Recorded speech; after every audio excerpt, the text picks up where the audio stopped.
Hello and welcome to The Trade. Before we get to the charts that matter, let's have a quick look at what traders are watching out there. The US Federal Reserve expected to cut interest rates by another 25 basis points next week. This according to 90% of economists in a new Reuters poll.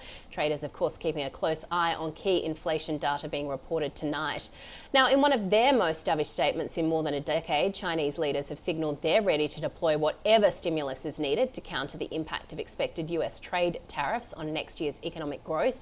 We have seen oil prices pick up, markets looking to rising demand in China and possible tight supply in Europe this winter, while gold prices hit a two-week high, underpinned by rising geopolitical tensions and expectations of this other rate cut by the Fed, and coffee prices at their highest on record.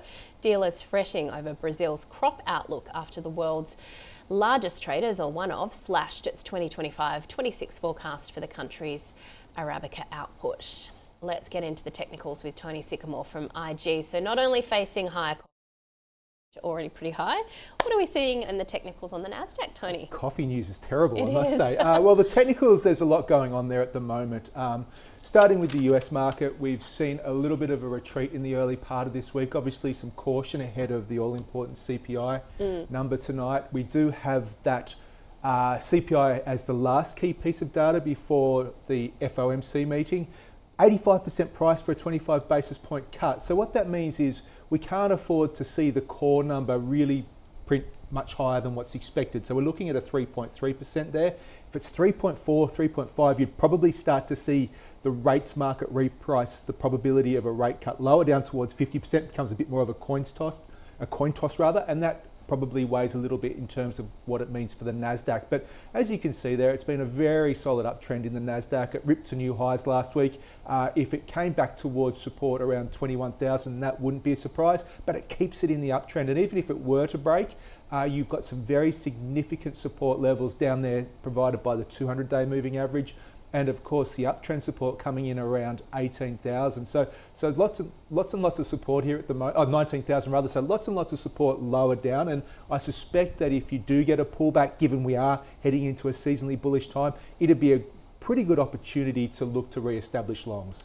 What about our market? I mean, it's sort of had a good boost in terms of some of the miners on the China stimulus yesterday, a bit of a pullback today. It sort of seems, which we've spoken about before, I should say, that we hit these levels and then we pull back a bit. Well, I've got a hot scoop for you here. Yep. If we get a chance to look at the chart here, this is the 120-minute chart of the ASX 200. And Jules, you and I have been chatting for many months about this trendline resistance, which has been in place at the top of the ASX 200's range. Comes in around 85.10 at the moment. But what you can see on that chart is a potential head and shoulders topping pattern.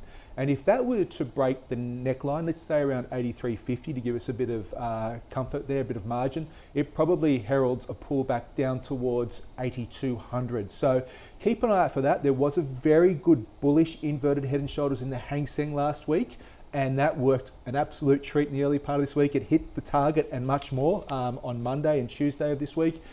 But this is the opposite of that. This would suggest that we're looking for a down move. So keep an eye on that. Obviously, things didn't go, it wasn't able to break that support zone yesterday because we saw the RBA's dovish pivot. So we saw about 60 points of early losses there be trimmed in half, but certainly it's heading back down towards that 83.50, 83.60 support zone at this point of time.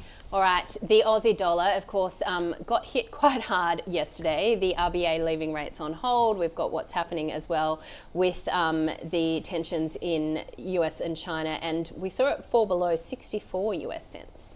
Yeah, that's right. It's knocking on the door of such an important support level around this 63.70 to 63.50 area. You can see there's a couple of lows there on the chart around this 63.50 area.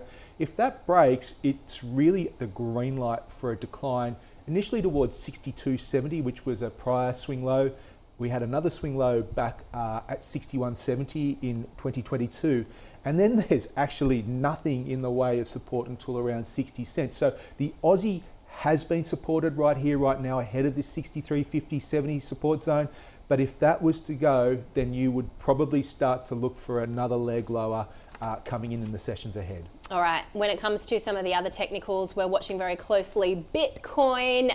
Eric Trump saying in Abu Dhabi could hit $1 million. What are the technicals showing us? Not quite that. Fascinating. Look, I have Bitcoin at this point of time we had a 1 month rally from the day of the US election almost to the very day of that 103,000 high. And now I think the market's calling timeout, right? We've had a pretty good run, not calling the end of it, but just a little bit of a cooling off period here. So Mr. Trump may be correct in his assessment of that, but before that was to occur, I think you get a pullback, as you can see on that chart, back towards 90,000. And I think probably the next big milestone for the market, or the next big highlight for the market, is where does Bitcoin finish 2024? So for me, it probably finishes around this 95,000 area.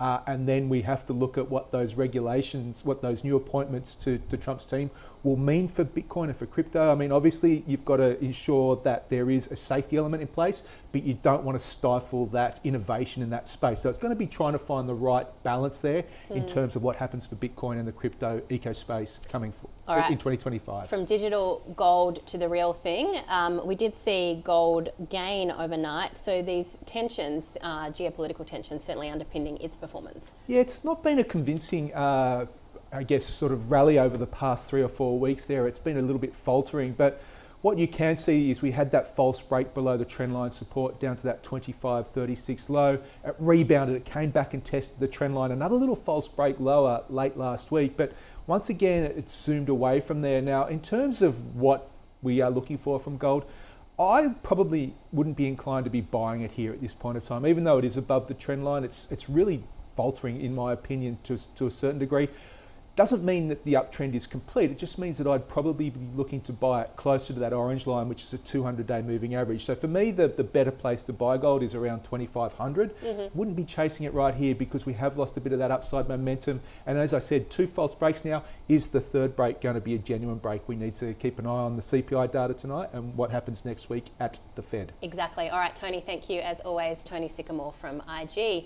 That does it for this edition of The Trade. Be sure to join us again next time.